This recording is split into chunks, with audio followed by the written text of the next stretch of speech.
Imagine spending hundreds of millions of dollars on a game and gamers don't even want to play it.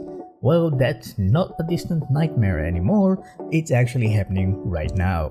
Games like Skull and Bones and Suicide Squad landed with big budget but weak launches. And those are the cases that we are unpacking today.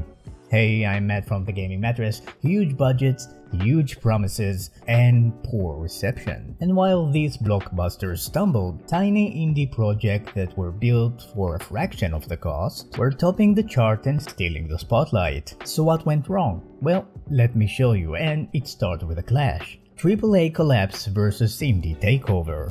Big budget releases and small indie hits are living in two different worlds right now, and the contrast couldn't be sharper.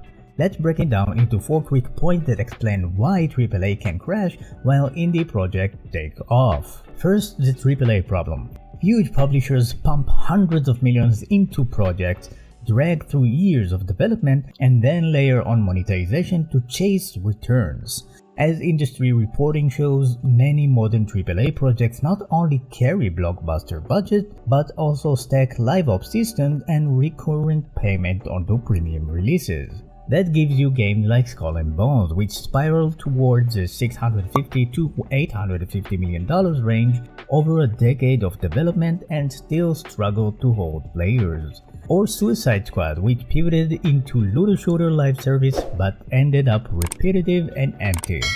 Pretty visuals? Sure, but if the game loop feels shallow, players leave. If they hit a paywall at launch, they get angry. Second, what indies can do differently. Smaller teams don't answer to layers of executives. They don't have to stick to safe mechanics. They can test weird ideas, chase pure fun, and flip direction fast without wasting years.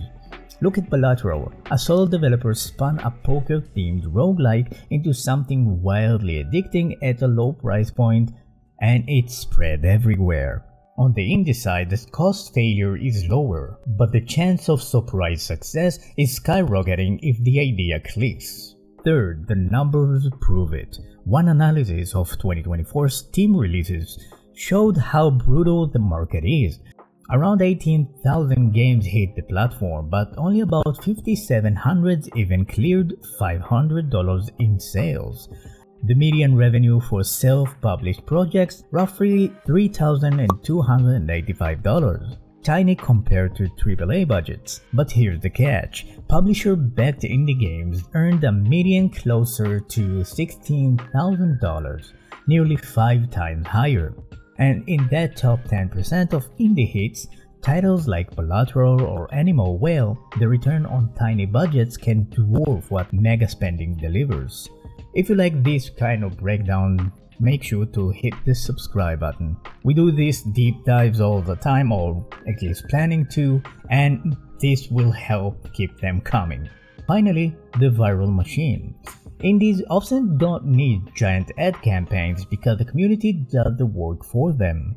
A single clip shared on Twitch, Kick, or YouTube Shorts, or even TikTok can drive massive visibility, with live streaming hours fueling that discoverability. That's how Balatro's "Way This Shouldn't Work But It Does" vibe blew up online. Players weren't buying into PR trailers, they were watching clips, laughing at memes, and trying it themselves. One authentic moment of gameplay sells better than months of CGI trailers. So if you want a rule of thumb, it comes down to 3 things: originality, smooth gameplay, and honest monetizations. Originality separates indies from copy-paste sequels. Smooth gameplay keeps people around past the first few hours. And honest monetizations, no surprise paywalls at the core, gives players trust. Money can fund teams and servers, but it can't manufacture excitement.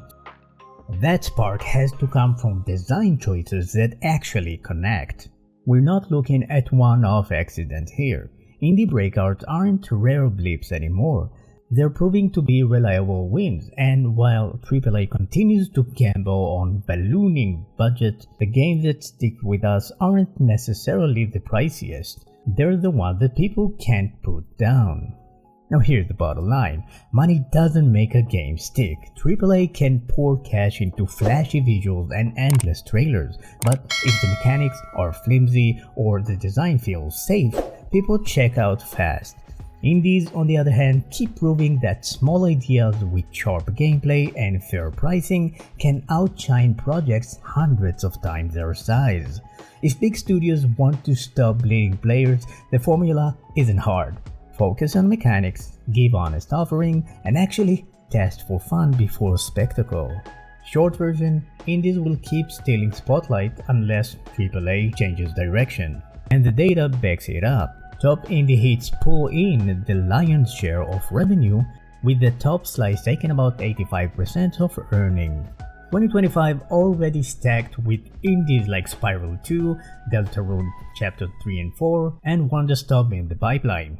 Drop your picks in the comment below, indie or AAA. Hit the like if you enjoyed this video, press the subscribe button, and don't forget, enjoy your games.